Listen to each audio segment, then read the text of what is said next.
আসসালামু আলাইকুম এভরিওয়ান, সবাই কেমন আছেন? আজকে একটা পুডিং তৈরি করব আর সেই রেসিপিটা আপনাদের সঙ্গে শেয়ার করতেছি। আমি এখানে 4টা ডিমের পুডিং তৈরি করব আর ডিম 4টা ভেঙে নিয়েছি আর এই যে একটা কাঁটা চামচের সাহায্যে এখন এটাকে ভালো করে ফেটে নিব।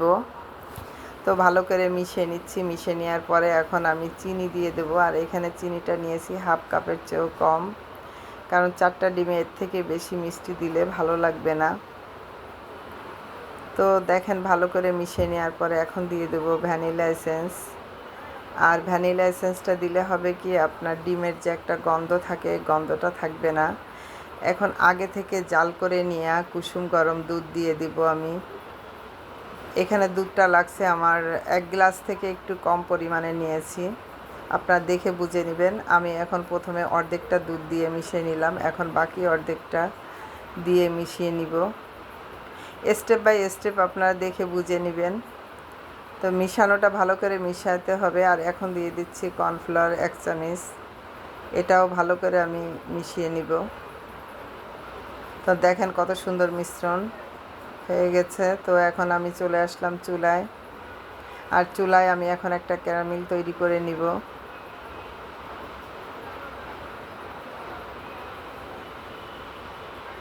এখানে আমি অল্প পরিমাণের ক্যারামেল তৈরি করে নিচ্ছি, কারণ আমি আজকে ছোট একটা পুডিং তৈরি করব। তো ক্যারামেলটা দেখেন আমি বাটির মধ্যে ঢেলে নিয়েছি আর এটা শুকিয়ে গিয়েছে। এখন আমি ওর ভিতরে একটা ছাঁকনি দিয়ে পুডিংয়ের মিশ্রণটি ঢেলে নিচ্ছি। এরকম করে ছেঁকে দিবেন। ছেঁকে দিলে হয় কি, এই যে ডিমের যে একটা বাবল বাবল থাকে এই জিনিসটা ছাঁকনির সাহায্যে চলে আসবে। এই দেখেন এখন আমি পুডিং বাটিটা ঢাকনা দিয়ে আটকিয়ে এখন চলে যাব চুলায়। আমি চুলায় আগের থেকে একটা ফ্রাই প্যানে পানি দিয়ে একটা টিস্যু দিয়ে বসিয়ে রেখেছিলাম, আর এখন পুডিং বাটিটা আমি বসিয়ে দিলাম। তো এখন উপর থেকে একটা ঢাকনা দিয়ে আটকিয়ে, আর এখানে ঢাকনাটা যে ছিদ্রটা আছে এটা একটা লবঙ্গ দিয়ে আমি আটকিয়ে দিচ্ছি। এখানে আমি 40 মিনিট রাখবো আর 40 মিনিট পরে আমি ফিরে আসলাম। মনে হচ্ছে পুডিংটা হয়ে গেছে, কারণ ফুলে ফুলে উঠছে মনে হচ্ছে। তো দেখি আমি ভালো করে চেক করে দেখব। তো মাশাআল্লাহ হয়ে গেছে। তো আমি এখন নামিয়ে নিব। আজকে আমি পুডিংটা গরম অবস্থায় কেটে নিব, কারণ অনেক রাত হয়ে গেছে। এখনই আমি কেটে আপনাদেরকে দেখিয়ে দিব। একটু ঠান্ডা করে কাটলে ভালো হয়, আসলে আমার হাতে সময় নেই, আমি ঘুমাইতে যাব।